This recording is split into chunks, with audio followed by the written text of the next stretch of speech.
प्यारे दोस्तों, बहुत-बहुत स्वागत है आपका अपने चैनल यूजी सीनेट साहित्य दर्पण में। तो फ्रेंड्स, जैसा कि आपको पता है कि हम internet JRF set TGT PGT की तैयारी हिंदी विषय से इस चैनल के माध्यम से कर रहे हैं।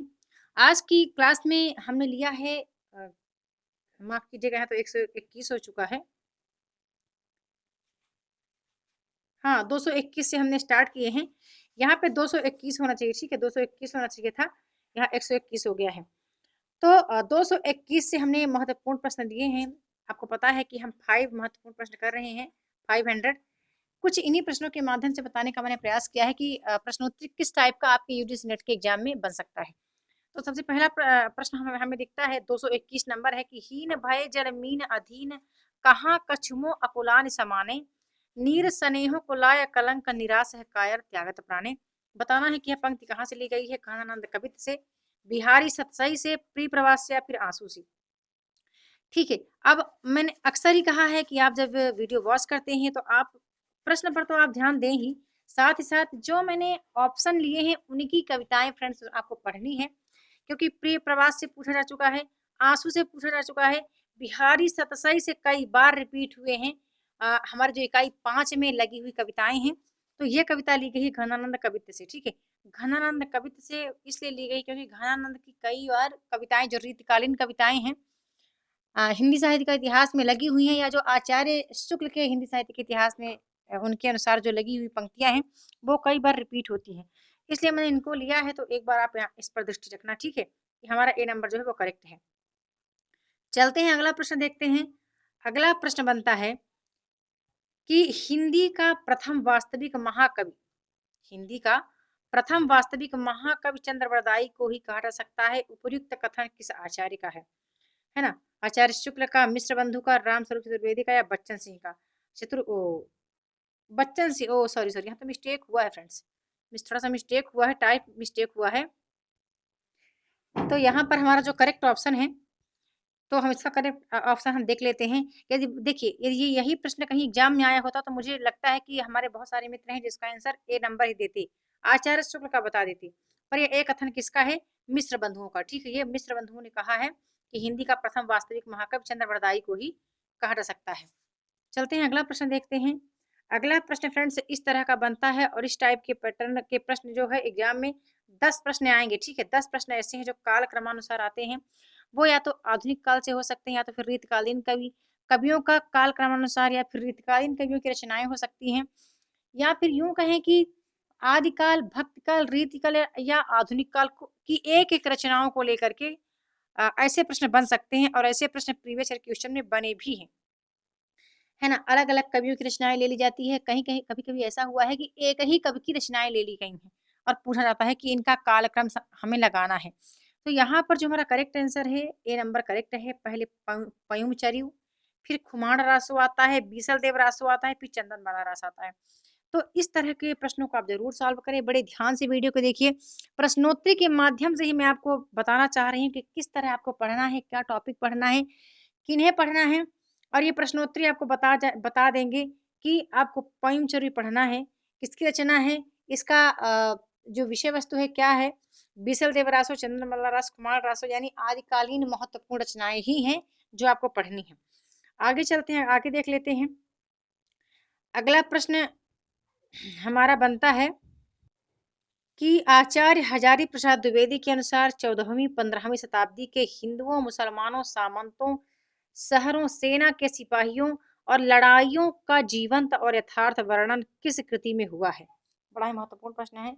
इस तरह के कथनानुसार प्रश्न फ्रेंड्स बनते हैं यूजीसी नेट के एग्जाम में, और अभी तो और ज्यादा बनने लगी। ये पहले, ये 2017 का मैंने पीवाईक्यू लिया है, इसको ये वाला प्रश्न जो है, तो पहले तो बनते ही थे, लेकिन अभी क्या है, कथनानुसार प्रश्न बहुत आते हैं, है ना? ये कथन किसका है, या इस कविता की भूमिका में किसने लिखा है, या कोई निबंध विधा हो गई, कोई कहानी नाटक हो गए, उनके कथन दे करके पूछ लिया जाता है ये किसके हैं। तो इस तरह के प्रश्न ज्यादा बनते हैं, तो आप ऐसे पैटर्न के प्रश्नों को ज्यादा से ज्यादा सॉल्व कीजिए। ठीक है, यहाँ जो हमारा करेक्ट आंसर है वो हमारा ए नंबर करेक्ट है, हमीर का भी।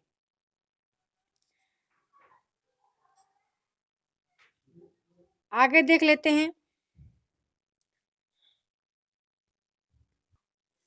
तो हमने अपना करेक्ट आंसर देखा कि हमीर का भी हमारा ए नंबर करेक्ट है। आगे चलते हैं, आगे देख लेते हैं। अगला प्रश्न हमारा बनता है कि भाषा संसार का नादमय चित्र है, ध्वनि में रूप है, वह विश्व के हद तंत्री की झंकार है, जिसके स्वर में वह अभिव्यक्ति पाता है। उपर्युक्त कथन किसका है?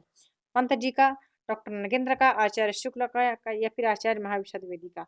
तो बताना चाहूंगी फ्रेंड्स, ये जो कथन है सुमित्रानंद पंत का है, पल्लव की भूमिका से लिया गया है कि भाषा संसार का नाद में चित्र है, ध्वनि में रूप है, वह विश्व के हद तंत्र की झंकार है। ठीक है, बड़े ध्यान से वीडियो को देखिएगा।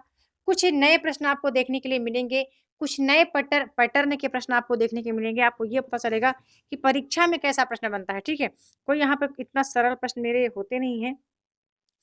तैयारी आपकी जैसी रहेगी उसके मुताबिक ही आप ऐसे प्रश्नों को सॉल्व करेंगे। उम्मीद करती हूँ मेरे जो सब्सक्राइबर्स हैं, मेरे जो व्यूअर्स हैं, उनकी तैयारी बहुत बेहतर है।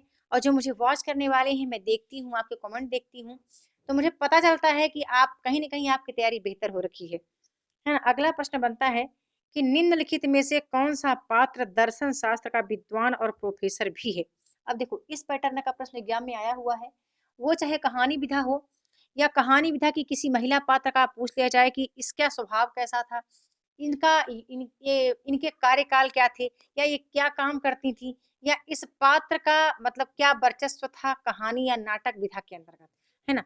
तो यहाँ पर मैंने देखो ये उपन्यास विधा से लिया गया है कि उपन्यास विधा के ये पात्र हैं, बताना है कि कौन सा पात्र है जो दर्शन शास्त्र का विद्वान और प्रोफेसर है। तो डॉक्टर राय साहब, डॉक्टर मेहता, मिस्टर खन्ना या फिर पंडित दाता दीन?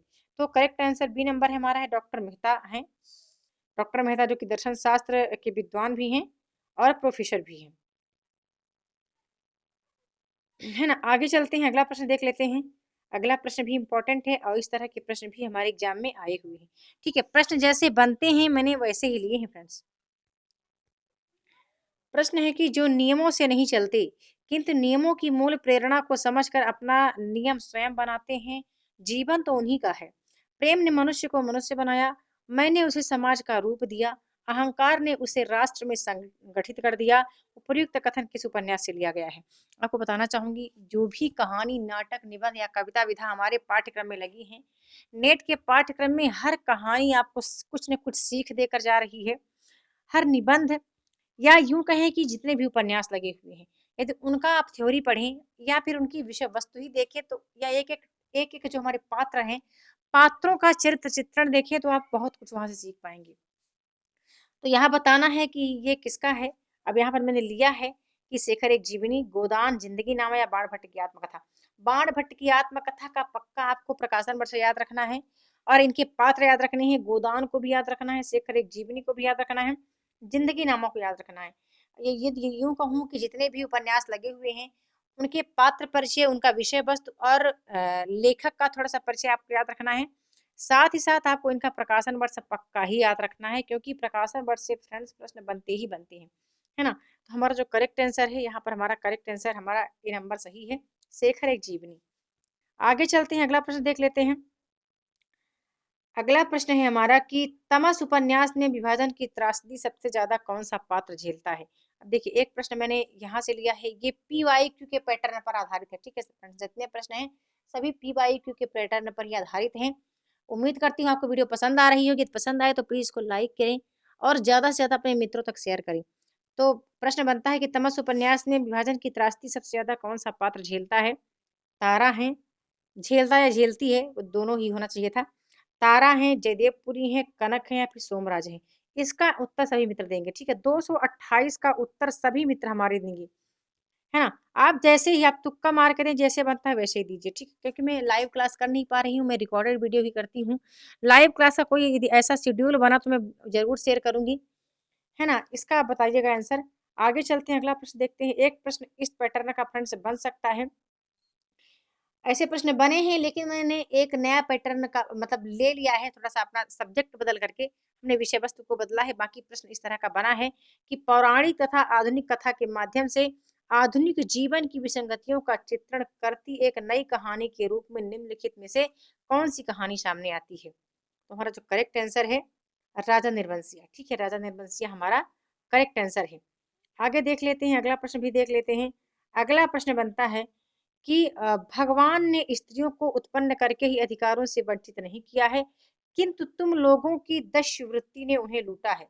ध्रुव स्वामी नाटक से यह कथन किस पात्र का है बताना चाहूंगी। नाटक विधा से आपको चंद्रगुप्त, स्कंदगुप्त, ध्रुव स्वामी, अंधा युग, सिंदूर की होली, महाभोज, कुछ और नाटक हैं, उनको आपने देखना है, पक्का देखना ही देखना है। ऐसा क्यों कह रही हूँ, क्योंकि आपको पता है नाटक विधा से कथनानुसार प्रश्न बनते हैं। पात्र परिचय तो एक सामान्य सी बात है कि पात्र परिचय उसका पात्र परिचय के साथ साथ ही प्रकाशन वर्ष और विषय वस्तु एक सामान्य बात है कि इतना आपको याद रखना है। लेकिन उसके जो संवाद किसके द्वारा कहे गए हैं, ये बड़ा महत्वपूर्ण है, आपको याद रखना। तो ये चीजें आप देख लेना फ्रेंड्स।